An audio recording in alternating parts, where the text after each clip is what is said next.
Hello, I'm Pallavi Joshi, and I'm a researcher based in Development Policy and Practice Group in the Open University. And today I'm going to present in front of you a poster from my doctoral thesis. So basically, cancer has been in true sense, an emperor of all maladies in the Indian context, and also globally as well. But in India, what has been the problem is that a lot of cancer cases, about 60 to 70% of cases, are being detected at an advanced stages of illness, wherein the treatment is extremely ineffective and unaffordable as well. So when I tried looking into literature, very interdisciplinary, from the field of health, from the field of medical sciences, I found out that everyone was pointing out towards one problem, that there is an issue of challenges related to availability and access to medical diagnostics, which are inclusive, which are actually relevant for Indian context. So there was access to these kind of diagnostics has been a lot of challenge in India. So what I decided to deep delve into it and to see that why is it a problem. So I found that there are significant barriers in low resource healthcare systems, like in India. Why do I call it a low resource healthcare system, you would say? So there is tremendous shortage of doctors, radiologists, clinicians, laboratories. All of these people are very important to have a well-functioning diagnostic system. So and after that, what is happening is there is also a larger structural issue as well, wherein we have low public health spending and affordability concern with the private healthcare. There is a lack of health infrastructure as well in general, apart from these shortages of human resources that I just mentioned about.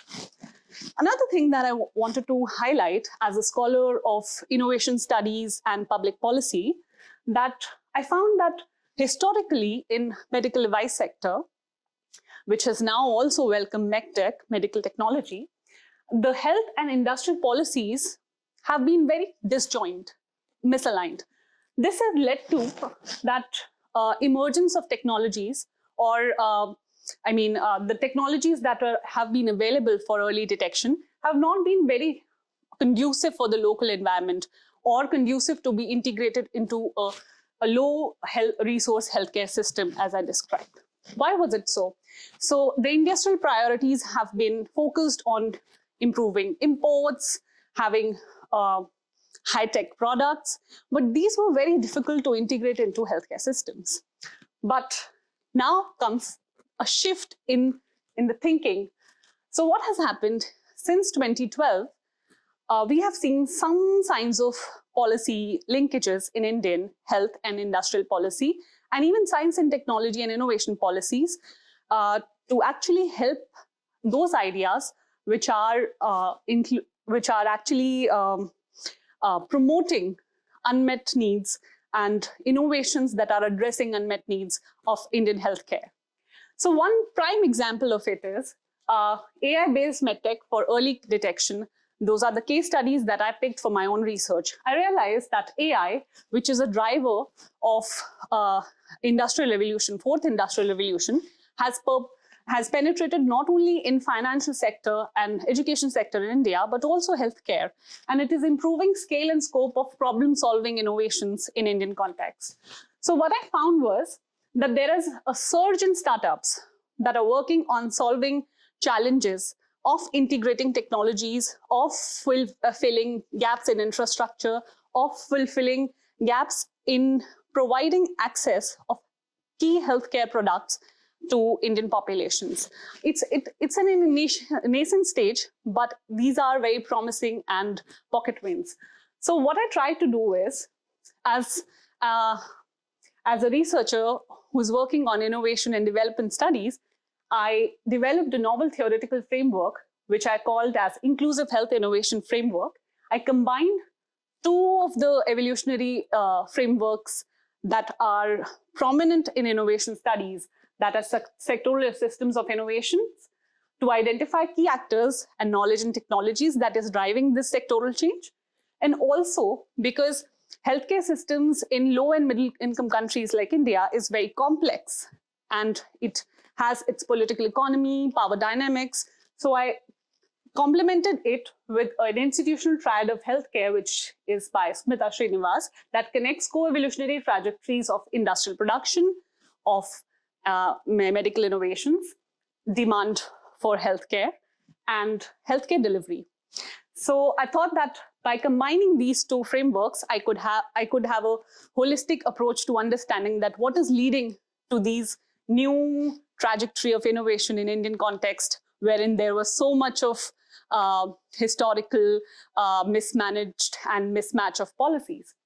So the primary assumption of my framework is that the institutional bundles, the policy bundles, are the driver and the key explanatory variables to operationalize knowledge and distinct technological and problem-framing innovations to address unmet needs. So why I focus on unmet needs so much? That this new trajectory of innovations is not isolated from the context, which is one of the most important theme of the conference that we are trying to address in the TE 2024, that engineering for social change. The technological change is also bringing some local dynamics, some local thinking into innovation. So what has led, what type of institutions, what type of factors have shaped this knowledge in Indian context that is actually tapping in unmet medical needs, and unmet needs of early cancer detection and healthcare infrastructural gaps in India. 3 case studies which are linking unmet needs through presenting AI-based medical solutions. So one of them is Thermalytics by Nirmay Analytics Private Limited. So basically, they have framed the challenges by focusing on low sensitivity of mammography for women under 45 and with dense breast tissue. So they also pinpointed that there is radiation and pain involved in mammography and other adjunct therapies like ultrasound, which is not very conducive and infrastructural demanding in Indian context. There is shortage of course, human resources that I explained before, and there is a cultural issue as well with touch-based screening in India. So what this startup is doing is they motivated by late detection of their own family members, they came up with a pure ML solution, which is putting AI on thermal images. And this is tailored for low healthcare settings because it can be used by basic training to frontline workers, healthcare workers. They also use various delivery models based on different business models which are trying to lower capital expenditure and operating expenditure of delivering cancer screening in rural and urban India. Secondly, so this was breast cancer.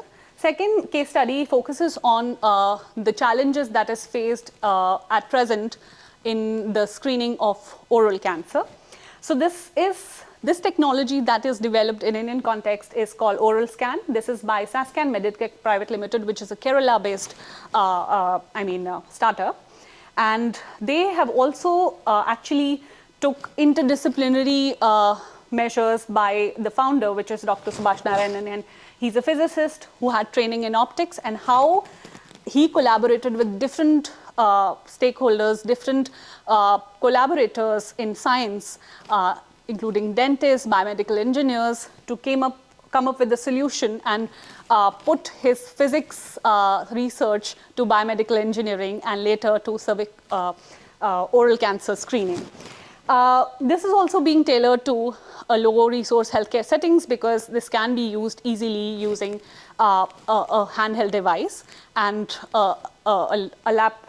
basically a tablet that facilitates real-time detection.